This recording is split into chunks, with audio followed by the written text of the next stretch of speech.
Então, eu devo ou não comprar ações? Certamente essa é uma pergunta ou uma dúvida que a maioria das pessoas que estão começando o investimento, elas sempre tem, porque elas estão sendo bombardeadas por mídias, por propagandas que movimentam o imaginário da maioria das pessoas que não estão educadas financeiramente, movimentam o imaginário delas para um cenário onde a possibilidade da riqueza fica muito mais próxima. Porém, tem alguns detalhes importantes que nós precisamos saber antes de acessar essa camada de informação, essa camada de interação, onde realmente nós nos expomos a uma possibilidade gigantesca de acessar uma camada de riqueza maior. Porém, nós temos que trabalhar não com possibilidades, mas com probabilidade. E aí, quando nós falamos em probabilidade, nós colocamos os números na mesa. Então é isso que você precisa fazer. Mas antes de entrar no conteúdo, eu peço que, por favor, se fizer sentido, se movimentar o seu imaginário, se gerar algum estímulo de conhecimento na sua vida, se te movimentar para uma camada de conhecimento diferente da que você tinha ontem ou antes de assistir esse vídeo, por favor, dê o like, considere se inscrever e compartilhar com mais uma pessoa para fazer esse conteúdo e fazer com que o YouTube entenda que isso possa ajudar outras pessoas.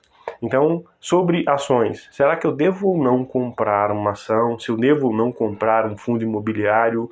Por que isso me incomoda e por que eu me sinto estimulado a buscar esse conhecimento em alguma forma, a buscar, a me expor a esse tipo de estratégia, esse tipo de ativo? Bom, primeiro, antes de buscar responder, acessar a resposta a essa pergunta, é importante sempre fazer uma reflexão anterior, que é: como é que está o meu plano financeiro? Eu tenho um planejamento financeiro? O meu plano financeiro exige que eu acesse uma camada ou que eu acesse essa modalidade de investimento? Ações, fundos imobiliários, enfim, criptomoedas, existem algumas possibilidades possíveis. Possibilidades possíveis ficou redundante. Algumas possibilidades.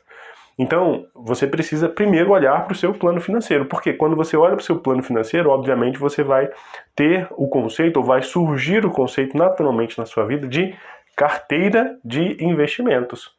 Se você fez um plano, em algum momento você definiu lá a sua reserva financeira, e a sua reserva financeira ela vai ser submetida a uma modalidade de investimento. O recomendado é um CDB, se você está começando agora, nem olha para Tesouro Direto ou outras modalidades.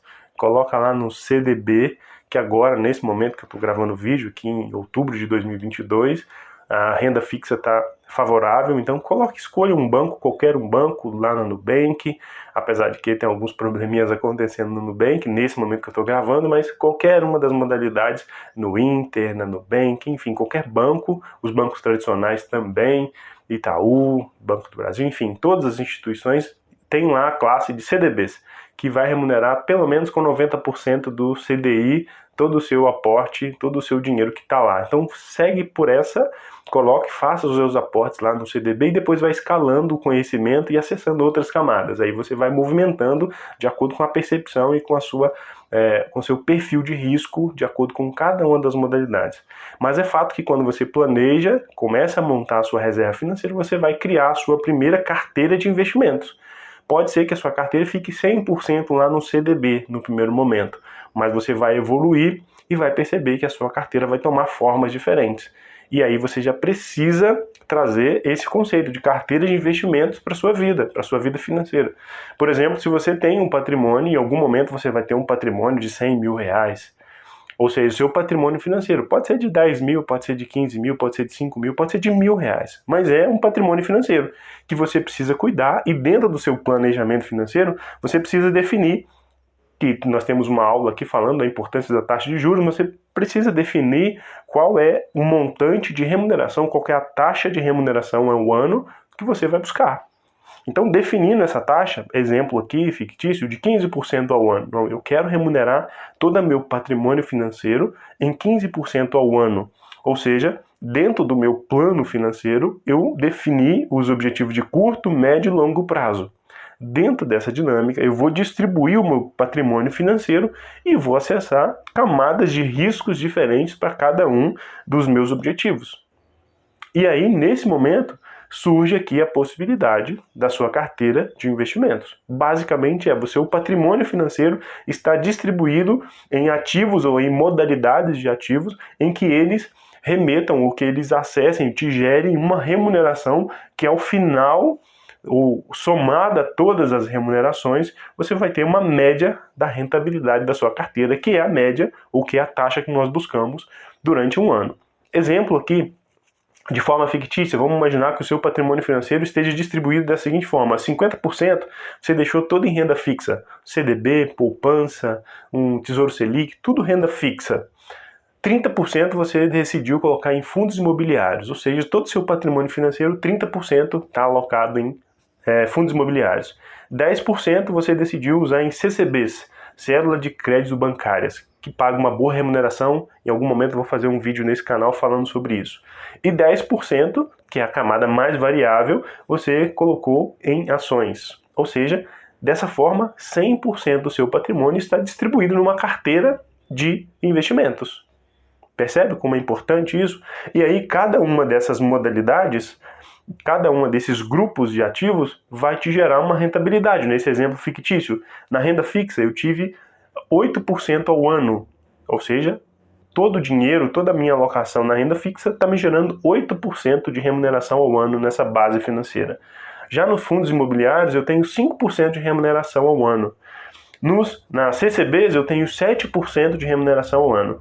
Já nas ações eu tenho menos 5%, ou seja, no ano as ações não produziram um capital novo, muito pelo contrário, ela depreciou, ela destruiu 5% da minha base de capital que está alocado em ações.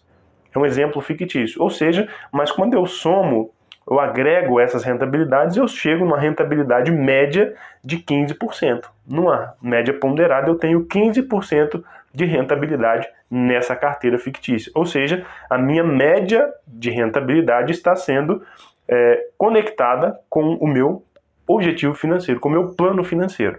Então, ter consciência disso e começar a usar esse conceito para distribuir, para gerenciar os ativos financeiros é fundamental. Então, use esse conceito, comece a organizar a sua carteira de investimento. Como é que está a sua carteira de investimentos hoje?